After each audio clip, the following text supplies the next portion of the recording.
आणि दोन महत्त्वाच्या विषयामध्ये आपण हात घातला ते एक LED आणि तो सुरक्षरक्षक 18 जणांचा. नेमकं त्या विषयामध्ये नेमकी आपली भूमिका काय आहे? मी सन्माननीय कलेक्टर साहेबांशी सकाळी फोनवर बोललो. त्यांची तब्येत बरी नाही असं मला कळलं. तर सन्माननीय बर्गे साहेबांना मी भेटण्याकरिता आलो. पत्रव्यवहार सुरुवात केलेला आहे. विषय असा आहे LED फिशिंगचा, की मोठ्या प्रमाणामध्ये बेकायदेशीर LED फिशिंग, LEDच्या माध्यमातून जी फिशिंग होते, मासेमारी होते, ते कायद्याच्या कुठल्याच चौकटीत नाही.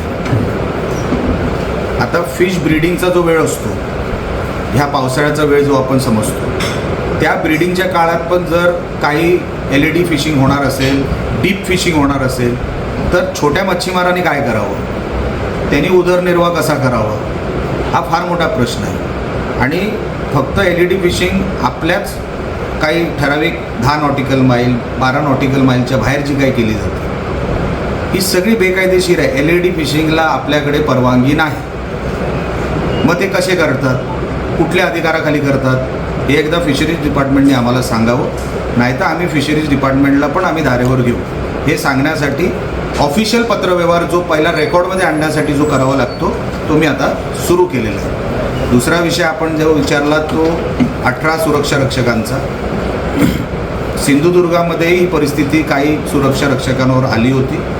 काही GR दाखवले जातात आणि GRमध्ये महाराष्ट्र सुरक्षा बोर्ड ह्या माध्यमातून ह्यांची नवीन भरती करावी असा काहीतरी GR कुठेतरी आलेला आहे. हा अन्यायकारक आहे. जे करोना काळापासून आत्तापर्यंत जे सेवा देत आहेत, अजूनही आहेत, गोरगरीब आहे, त्यांनी मग कुठे जावं. सिंधुदुर्गात आम्ही समाविष्ट करून घेतले. आता तीच प्रक्रिया रत्नागिरीतही व्हावी ह्याच्यासाठी आम्ही ऑफिशियल पत्र दिलेलं आहे आणि ते आपण करून घेण्यासाठी सकारात्मक प्रशासन राहील अशी आमची अपेक्षा आहे. अडचणीचा विषय तो काळ काढायचा जो विषय आहे तो त्याला पण मोठ्या प्रमाणात लागणार. जशी अरेंजमेंट झाली आहे का प्रशासनाकडून, तो माझा विषय आहे. आणि रेड लाईन हा जो विषय आहे, हा कधीपर्यंत तिकडे मार्किंग होईल, जेणेकरून त्याच्यावर उपाय काय करता येईल हे आपल्याला समजू शकतो. कारण का आता ते परत जर ते मागच्या वेळेसारखं झालं की तो परत अडचणीचा विषय होणार. काळ काही प्रमाणात काढला गेला, काल मी त्या स्पॉटवर गेलो, पण त्या प्रमाणामध्ये जर ओव्हरऑल कॉस्टिंग बघितली तर किमान पहिल्या फेजमध्ये आपल्याला 800 ते 900 करोड रुपये लागणार. 21 किलोमीटरचा तो स्ट्रेच आहे. 21 किलोमीटरचा जर पॅच आपल्याला जर तिकडचा काळ तेव्हा हा विषय सुटणार. तर ही फंडिंग आपल्याला त्या प्रमाणात त्याची मागणी केली पाहिजे. मागणी आपण प्रशासनाच्या माध्यमातून आपण करावी आणि रेड लाईन ही आम्हाला लवकरात लवकर कळावी की नेमकी ती रेड लाईनची मार्किंग कधी होणार आहे. हा मोबदल्याचा विषय आहे. गुहागरचा जो विजापूरचा जो मार्ग आहे, तिथे मागच्या वेळेस आंदोलन देखील झालं होतं. त्या आंदोलनामध्ये हा विषय मी स्वतः प्रांताशी बोललो होतो आणि ते आंदोलन तेव्हा स्थगित झालं.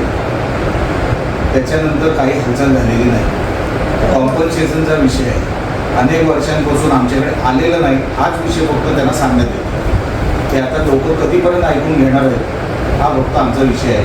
कॉम्पन्सेशनचा जो विषय तो लवकरात लवकर सुटला पाहिजे, एवढा फक्त आम्हाला जी काही मागणी त्याच्यामध्ये दिली. हा रत्नागिरी आपल्या ह्या मतदारसंघाचा विषय आहे. LED फिशिंग जी होते त्याच्यामुळे जे नुकसान होतं ती गोष्ट वेगळी आहे, पण ते बेकायदेशीर. LED फिशिंगला परवानगी ऑफिशियली ही नाही. मग तरी फिशरीज डिपार्टमेंट काय करत आहे, त्याच्यावर तर गस्त आहे का कोणाची. आणि मोठ्या प्रमाणामध्ये जेव्हा वॉर्निंग असून सुद्धा काही मच्छीमार जर तिकडे जात असतील LED करायला, माझा विषय फक्त LED पुरता, तर त्यांच्यावर कारवाई झाली पाहिजे. नाहीतर आम्हाला फिशरीज डिपार्टमेंटवर आम्हाला आंदोलन घ्यावं लागेल.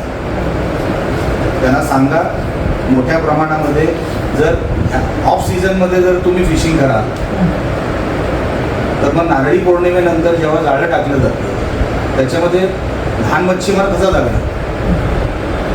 हे ब्रीडिंगच होऊ देत नाही आहे. आणि LED म्हणजे काय?